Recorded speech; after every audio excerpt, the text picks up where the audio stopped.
అందరికీ నమస్కారం, శుభోదయం. Welcome to Money Master. ఇవాళ 24th సెప్టెంబర్ వెన్స్డే. ఇంటర్నేషనల్ మార్కెట్స్లో పర్ఫార్మెన్స్, అలాగే మన మార్కెట్స్ మీద ఇంపాక్ట్ ఒకసారి చూద్దాం మనం. So as of now Asian మార్కెట్స్లో ట్రెండ్ కొద్దిగా మిక్స్డ్గా ఉంది. నికాయ్ 0.4% మేర నష్టాలతో ట్రేడ్ అవుతుండగా, హాంకాంగ్ 1/4% మేర లాభాలతో, షాంఘై కూడా 1/4% మేర లాభాలతో అయితే కొనసాగుతున్నాయి.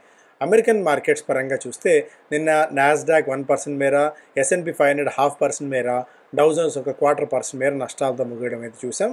గోల్డ్లో కొద్దిగా గరిష్ట స్థాయిలకి వెళ్ళిన తర్వాత కొద్దిగా రిసీడ్ అవుతున్నప్పటికీ $3,800 దాకా గోల్డ్ వెళ్ళడం అనేది ఒక ఇంట్రెస్టింగ్ సినారియోగా అయితే కనిపిస్తుంది. దేశీయంగా రూపాయి పతనం అవుతుంది, గోల్డ్ ధర పెరుగుతుంది. సో ఆల్మోస్ట్ 1.2 lakhs దాకా అక్కడ గోల్డ్ వెళ్ళడం అయితే మనం చూస్తున్నాం. సిల్వర్ కూడా $44 దగ్గర ట్రేడ్ అవుతూ వస్తుంది. ఆయిల్ ఆల్మోస్ట్ అటు ఇటు ఒక $2 to $3 పైకి కిందికి కదలాడుతుంది. మేజర్గా $66 to $69 మధ్య బ్రెంట్ ట్రేడ్ కావడం అయితే మనం చూస్తున్నాం. సో మేజర్గా ఇంటర్నేషనల్ మార్కెట్స్ నుంచి ఉన్న అప్డేట్స్ అయితే ఇవి. Japan shares keep breaking records as reforms, foreign inflows outweigh political risks. దీనికి తోడు అక్కడ మ్యానుఫ్యాక్చరింగ్ యాక్టివిటీ చూసుకున్నా, మిగిలిన డేటా పాయింట్స్ చూసుకున్నా కూడా జపాన్ నుంచి ఒక పాజిటివ్ సంకేతాలు అయితే వస్తున్నాయి. దాంతో అక్కడ ఒక మార్కెట్స్ ఎప్పటికప్పుడు రికార్డ్ స్థాయిలను నమోదు చేయడం కూడా ఇక్కడ మనం చూడవచ్చు. సో ఇంటర్నేషనల్ మార్కెట్స్ నుంచి అప్డేట్స్ పరంగా అయితే ఇది. అండ్ మేజర్గా H1B overhaul, US proposals prioritising hire earners. So మొన్న H1B వీసాల మీద $1,00,000 వన్ టైం ఫీజు విధించిన డొనాల్డ్ ట్రంప్ గారు మరొకసారి ఇప్పుడున్న లాటరీ విధానాన్ని పూర్తిగా దాన్ని రీఫార్మ్ చేసి కొత్త విధానాన్ని తీసుకురావాలన్న ఆలోచనలో ఉన్నారు. ఎవరైతే హై ఎర్నర్స్ ఉంటారో వాళ్ళకి మాత్రమే ఇక్కడ యుఎస్లో అవకాశం వచ్చే విధంగా, అంటే హై స్కిల్డ్ లేబర్స్ మాత్రమే అక్కడికి రావాలి అన్న ఒక ఆలోచన నేపథ్యంలో, అంటే majority of the jobs first Americans సిటిజన్స్కి ప్రయారిటీ ఇచ్చి తర్వాత మాత్రమే ఇతర ప్రాంతాల వాళ్ళకి ఇవ్వాలి అనేది, నాన్ ఇమిగ్రెంట్స్కి ఇవ్వాలి అనేది ఆయన ఆలోచన. దీంతో కొద్దిగా మళ్ళీ జాబ్ మార్కెట్ మీద, ఎస్పెషలీ ఐటీ ఇండస్ట్రీ మీద కొద్దిగా ఇంపాక్ట్ ఉంటుందనేది కూడా మెజారిటీ ఆఫ్ ది ఎక్స్పర్ట్స్ అంచనా కడుతున్నారు. ఈ ప్రపోజల్ ప్రకారంగా petitions will be assign to one of their 4 wage bands designated by the Occupational Employment and Wage Statistics. So ఎవరైతే హయ్యర్ బ్యాండ్లో ఉంటారో వాళ్ళు 4 times ఆ పూల్లోకి వెళ్తారంటే వాళ్ళకి H1B వీసా వచ్చే ఛాన్సెస్ ఎక్కువ. అలాగే ఎవరైతే తక్కువ ప్రైస్ బ్యాండ్లో ఉంటారో, ఎవరైతే తక్కువ వేజ్ బ్యాండ్లో ఉంటారో వాళ్ళు కేవలం పూల్లో 1 time మాత్రమే వెళ్తారు. అంటే దీనివల్ల వాళ్ళకి ఛాన్సెస్ మరింత తక్కువగా ఉంటాయనేది కూడా ఒక అంచనాగా అయితే ఇక్కడ చూడవచ్చు. And Russian crude exports hit 16-month high despite output cuts due to attacks. Ukrainian drone strikes on refiners for forcing companies to divert crude to export terminals.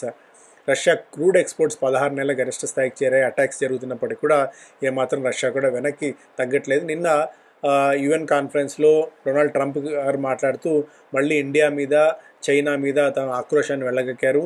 కేవలం యుక్రెయిన్ రష్యా వార్ జరుగుతోంది, Russia ఇంకా విర్రవీగుతోందంటే దానికి పూర్తిగా India and చైనానే కారణం అంటూ కూడా మరొకసారి ఆయన మన మీద విమర్శనాస్త్రాలు సంధించారు. ఇక స్టాక్స్ పరంగా మన మార్కెట్స్ విషయానికి చూసినట్టయితే డొమెస్టిక్ ఇన్స్టిట్యూషన్ ఇన్వెస్టర్స్ వరుసగా 21 సెషన్లో కూడా నెట్ బయర్స్గా ఉన్నారు. దాదాపు 2,700 crores వర్త్ ఆఫ్ స్టాక్స్ని మన వాళ్ళు బై చేయగా, foreign portfolio investors 1192 crores worth of స్టాక్స్ని సేల్ చేశారు. మిగిలిన స్టాక్స్ పరంగా చూస్తే ముతూట్ మైక్రోఫిన్ దాదాపు 5,000 NCDలు జారీ చేయడం ద్వారా 50 కోట్ల రూపాయలు సమీకరించే ప్రయత్నం అయితే చేస్తోంది. హ్యావెల్స్ ఇండియా లాయిడ్ కలర్స్ పేరుతో 19,000 రూపాయలకే రెఫ్రిజిరేటర్స్ని ఫ్లిప్కార్ట్తో ఒప్పందం కుదుర్చుకొని అక్కడ స్టార్ట్ చేశారు. లేటెంట్ వ్యూ అనలిటిక్స్ అంచనాల ప్రకారం H1B వీసా ఇంపాక్ట్ తమ ఆపరేషన్స్ మీద ఎలాంటి ఇంపాక్ట్ పెద్దగా మెటీరియలిస్టిక్ ఇంపాక్ట్ ఉండకపోవచ్చు అని చెప్పి లేటెంట్ వ్యూ సూచిస్తోంది. VIP Industries the company has appointed Atul Jain as MD. అలాగే దిలీప్ బిల్డ్కాన్ 1,115 కోట్ల రూపాయల మేర Kerala industrial corridor development corporation ప్రాజెక్టులో L1 బిడ్డర్గా నిలిచినట్టు దిలీప్ బిల్డ్కాన్ వెల్లడించింది. హికాల్ Q3, Q4లో మంచి గైడెన్స్ని తీసుకురావచ్చన్న ఒక అంచనాని ప్రకటించింది. మెటా ఇన్ఫోటెక్కి 128 కోట్ల రూపాయల worth of fresh and renewal purchase orders వచ్చినట్టు వెల్లడించింది. ఎలక్ట్రానిక్స్ మార్ట్ ఇండియా తెలంగాణలో మరొక మల్టీ బ్రాండ్ స్టోర్ని లాంచ్ చేసింది. ర్యాపిడోలో తనకున్న వాటాల్ని విక్రయించే ప్రయత్నం చేస్తుంది. మళ్ళీగా దాని గురించి కూడా మళ్ళీ మనం మాట్లాడుకుందాం. స్కాస్ స్లాస్ బెంగళూరు తన పేరుని లీలా ప్యాలెసెస్ అండ్ హోటల్స్గా ఇవాళ నుంచి మార్చుతోంది.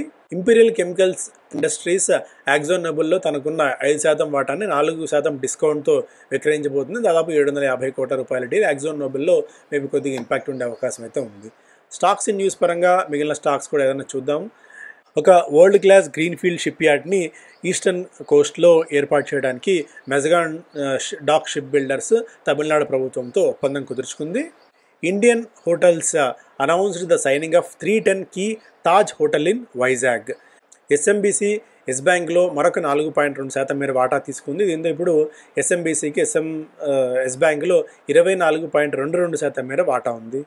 The big upgrade it's premium, buyers prefer more bang for their buck. So GST మార్పులు చేర్పుల నేపథ్యంలో చాలా వస్తువులు బడ్జెట్లోకి వచ్చిన తరుణంలో జనాలు ఎక్కువగా లగ్జరీ కార్స్ వైపు, లగ్జరీ టీవీస్ వైపు, కార్స్, అపరల్స్ వైపు వెళ్ళేందుకు ప్రయత్నిస్తారు. ఎందుకంటే డిస్కౌంట్ లభిస్తుంది కాబట్టి కొద్దిగా ఎక్స్టెండ్ చేయగలిగితే మంచి బేరం దొరుకుతుందన్న ఉద్దేశంతో ప్రీమియం వైపు వెళ్తున్నారు అనేది ఒక ఇంట్రెస్టింగ్ అప్డేట్. అన్నిటికంటే ముఖ్యంగా ఏంటంటే ఈసారి ఈ కామర్స్ కంపెనీస్ 30 to 40% మేర గ్రోత్ని నమోదు చేయవచ్చని నాకు అంచనా కూడా ఉంది. జిఎస్టీ తగ్గింపు, దసరా, దీపావళి ఇవన్నీ కూడా బాగా కలిసి వచ్చే అంశం. అండ్ పెద్ద పెద్ద ఇంటర్నేషనల్ రీసెర్చ్ రేటింగ్ ఏజెన్సీస్ కూడా 6.5 పైన మనకి గ్రోత్ ప్రాస్పెక్ట్స్ని, గ్రోత్ రేట్ని, జీడీపీ వృద్ధి రేట్ని నమోదు చేస్తూ ఇండియా అన్న ఒక అంచనాలు ఇస్తుండడంలో ఈసారి బిగ్ బ్యాంగ్ ఉండే ఛాన్సెస్ ఉన్నాయి. నెక్స్ట్ క్వార్టర్ పరంగా చూస్తే foreign holdings may get bigger at PSU banks. PSU బ్యాంకులో మరింతగా విదేశీ పెట్టుబడులు ఆహ్వానించేందుకు ప్రభుత్వం సమాయత్తం అవుతోంది. టాటా 1mg $200 million బూస్టర్ షాట్ని తీసుకోబోతోంది, అంటే ఫండ్స్ తీసుకోబోతోంది. Novo, CPPIB, Permira and Chrys Cap దీనికోసం పెట్టుబడులు పెట్టేందుకు సిద్ధంగా ఉన్నాయని చెప్పి Rapido eyes $500 million as Swiggy ends ride. So Swiggy ర్యాపిడోలో పెట్టుబడులు ఉపసంహరించుకుంటుంది, వాటాలని తగ్గించుకుంటున్న తరుణంలో ఇతర బయర్స్ కోసం ర్యాపిడో ప్రయత్నాలు చేస్తుంది అన్నట్టుగా కూడా ఒక అప్డేట్. అలాగే H1B stamp mandate in US takes rupee to new low. యూఎస్లో వచ్చిన H1B స్టార్మ్ రూపీ మీద కూడా ఇంపాక్ట్ అది చూపిస్తుంది. రూపీ ఇంట్రాడేలో $88.79 స్థాయికి వెన్ కంపేర్డ్ విత్ డాలర్ దిగి రావడం చూస్తున్నాం. ఏషియాలో వర్స్ట్ పర్ఫార్మింగ్ కరెన్సీగా ఉంది 2025లో ఇప్పటిదాకా మనం చూసినట్టయితే.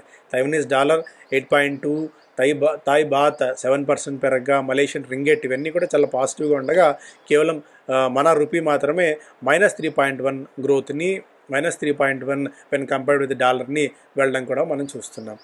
OECD rises growth outlook to 6.7%, S&P forecast 6.5. Organisation for economic cooperation and development OECD India వృద్ధి రేట్ని FY26 నాటికి 6.7% ఉండవచ్చని అంచనా కడుతుంది. S&P కూడా దాదాపు 6.5% మేర వృద్ధి రేటుని మనం నమోదు చేసే అవకాశం ఉందన్నట్టుగా కూడా ఒక అప్డేట్. అలాగే ప్రపంచవ్యాప్తంగా మొత్తం వరల్డ్ 3% మేర వృద్ధికి నమోదవుతే మనం మాత్రమే ఏకంగా 3-4 ఎకానమీస్ని, 3-4 దేశాలని మింగేసే విధంగా అంతటి వృద్ధి రేటుని మనం సాధించే అవకాశం అయితే చాలా క్లియర్ కట్గా కనిపిస్తుంది other than China. Private placements అంటే ఇప్పుడు హెచ్ఎన్ఐస్ ఎప్పటికప్పుడు కొత్తవి కావాలి అనుకుంటున్న తరుణంలో అల్ట్రా రిచ్ని పెద్ద వాళ్ళు టార్గెట్ చేస్తున్నారు. 5 crores 10 crores ఇన్వెస్ట్మెంట్స్ని. అయితే రీటైలర్స్ కాకుండా కొద్దిగా మెచ్యూర్డ్ ఇన్వెస్టర్స్ని అనుకోవచ్చు, ఆర్ఎల్స్ హెచ్ఎన్ఐస్ని రీటైలర్స్ కాకుండా అన్లిస్టెడ్ సెగ్మెంట్ ఒకటి, అలాగే ప్రైవేట్ ప్లేస్మెంట్స్ రూపంలో కూడా జనాల దగ్గర నుంచి డబ్బులు తీసుకునే ప్రయత్నం చేస్తున్నారు. ఎందుకంటే మార్కెట్స్లో ఇదే మంచి ఆపర్చునిటీ ఉంది అని చెప్పి షాపూర్జీ పల్లంజీ వాళ్ళ స్ట్రక్చర్డ్ పేపర్స్ని 10 కోట్ల రూపాయలు మినిమం అమ్ముతున్నారు. ఫార్మీజీ ఎన్సిడీలు జారీ చేస్తుంది 5 crore rupees. అలాగే కూపన్ రేట్ 11.1 నుంచి 14.5% మేర కూపన్ రేట్ ఇస్తూ ఎన్సిడీలు జారీ తీసుకుంటుంది. అన్లిస్టెడ్ సెగ్మెంట్ ఒకటి, ఇల్లిక్విడ్ సెగ్మెంట్స్లో జనాలు మళ్ళీ బాగా డబ్బులు పెట్టే ప్రయత్నం అయితే చేస్తున్నారు. కొద్దిగా అప్రమత్తంగా ఉండాల్సిన టైం కూడా ఇది. Jain resources looks a good bet despite risk of a commodity linked business. So commodity linked business ఇది without any doubt. Jain resource అనేది అల్యూమినియం అనుకోవచ్చు, ఆర్ఎల్స్ ఇతర నాన్ ఫెరస్ మెటల్స్ని వీళ్ళు రీసైకిల్ చేసి ఇతర దేశాలకి ఎక్స్పోర్ట్ చేస్తుంటారు. 2022లోనే ప్రారంభమైంది కంపెనీ. కేవలం 3-4 సంవత్సరాల కాలమే వీళ్ళకి మెచ్యూరిటీ కానీ వీళ్ళకి అనుభవం ఉన్నప్పటికీ కూడా కంపెనీ డీసెంట్గా అయితే వర్క్ చేస్తుంది. మెజారిటీ వీళ్ళు ఇతర దేశాల నుంచి 120 దేశాల నుంచి దిగుమతి చేసుకుంటుంది రా మెటీరియల్స్ని. అలాగే వీళ్ళు దాదాపుగా మెజారిటీ 60% వరకు ఓవర్సీస్ సేల్స్ మాత్రమే కంపెనీకి ఉన్నాయి. రెవెన్యూ పాయింట్ ఆఫ్ వ్యూలో 7,125 కోట్ల రూపాయల రెవెన్యూ సాధించింది కంపెనీ. గత ఏడాదితో పోలిస్తే రెట్టింపైంది. ప్రాఫిట్స్ కూడా దాదాపు 2 times పెరగటం అయితే చూసాం. డెట్ ఈక్విటీ రేషియో చూసుకున్నా అన్నీ కూడా డీసెంట్గానే ఉన్నాయి. పీఈ మల్టిపుల్స్ ప్రకారం 36 పీఈతో వీళ్ళు ఐపీఓకి వస్తున్నారు. ఇదే సెగ్మెంట్లో ఉన్న గ్రావిటా 38 పీఈతో, పాండి ఆక్సైడ్స్ 55 పీఈతో దొరుకుతుండడంలో కొద్దిగా అట్రాక్టివ్ వాల్యుయేషన్స్లో అయితే జైన్ రిసార్ట్స్ వస్తుంది. కొద్దిగా రీటైలర్స్ రిస్క్ తీసుకున్న వాళ్ళు బెట్ చేయొచ్చు. కాకపోతే కమాడిటీ లింక్డ్ బిజినెస్ కాబట్టి కొద్దిగా రిస్క్ ఉండే ఛాన్సెస్ కూడా ఉన్నాయి. దాన్ని కూడా మనం గమనంలో పెట్టుకోవాలి. బట్ రీటైలర్స్ కొద్దిగా రిస్క్ తీసుకున్న వాళ్ళకి జైన్ రిసార్ట్స్ డీసెంట్ బెట్గానే కనిపిస్తుంది. ఆల్రెడీ దీని గురించి మనం మాట్లాడుకున్నాము. And Patanjali can keep Chyawanprash tagline, Delhi high court Business Standard first పేజ్లో rupee hits new low on US visa shock, US set to favour high paid workers in H1B overall. So ఇవన్నీ first పేజీల అంశాలు. రెఫెక్స్ నిన్న 16% మేర పెరిగింది. మారుతి 2% మేర పెరిగి ఆల్ టైమ్ హిట్ చేస్తుంది. 16,300 రూపాయల దగ్గర స్టాక్ ట్రేడ్ అవుతుంది. సుబ్రోస్ రెగ్యులర్ వాల్యూమ్స్తో పోలిస్తే 20 రెట్ల అధిక వాల్యూమ్స్తో స్టాక్ నిన్న 10% మేర పెరిగింది. ఆటో సెక్టార్ లాభపడుతుంటే పరోక్షంగా నెరోలాక్ స్టాక్ కూడా జంప్ అవ్వడం చూస్తున్నాం. ఎందుకంటే వీళ్ళ ఇండస్ట్రియల్ బిజినెస్ దాదాపు 30% దాకా ఎక్స్పోజర్ ఉంది. సో అందువల్ల కార్ సేల్స్ పెరిగితే పరోక్షంగా ఆటోమొబైల్ సెగ్మెంట్ నుంచి డిమాండ్ వస్తుంది. కాబట్టి కార్ల తయారు చేస్తున్నప్పుడు వాళ్ళ పెయింట్స్ కోసం పరోక్షంగా నెరోలాక్ కన్సర్నర్లకు కూడా బెనిఫిట్ అవుతుంది అనేది ఒక అంచనా. అండ్ పీఈ పరంగా 5 year యావరేజ్ పీఈ 49 ఉంటే ఇప్పుడు దాన్ని పీఈ 24-30 పీఈలోనే దొరుకుతుంది. దివాళీ సీజన్ కూడా వస్తుంది. వీళ్ళకి మెజారిటీ ఆఫ్ ది బిజినెస్ ఈ సీజన్లో కూడా ఉంటుంది. కాబట్టి నెరోలాక్ ఏదైనా కరెక్షన్స్ వచ్చినప్పుడు కొద్దిగా ల్యాప్అప్ చేసుకునే అవకాశం. ఆటోమొబైల్ ఇప్పుడు ఇంత స్ట్రాంగ్గా ఉంది కాబట్టి త్వరగా మెల్లగా ఆటోమొబైల్, ఆటో యాన్సిలరీ, తర్వాత టైర్ రిలేటెడ్ స్టాక్స్ని కూడా మనం దృష్టిలో పెట్టుకోవాల్సి ఉంటుంది ఒక 1 or 2 years టైం ఫ్రేమ్లో. ఎందుకంటే ఇప్పుడు బాగా సేల్ అయిన కార్స్ అన్ని కూడా మెల్లగా ఆ తర్వాత కార్స్ టైర్ డిమాండ్స్ కూడా మళ్ళీ పెరుగుతాయి. కాబట్టి Jio BlackRock first of its kind first active equity ఫండ్ని వాళ్ళు లాంచ్ చేయడం చూస్తున్నాము.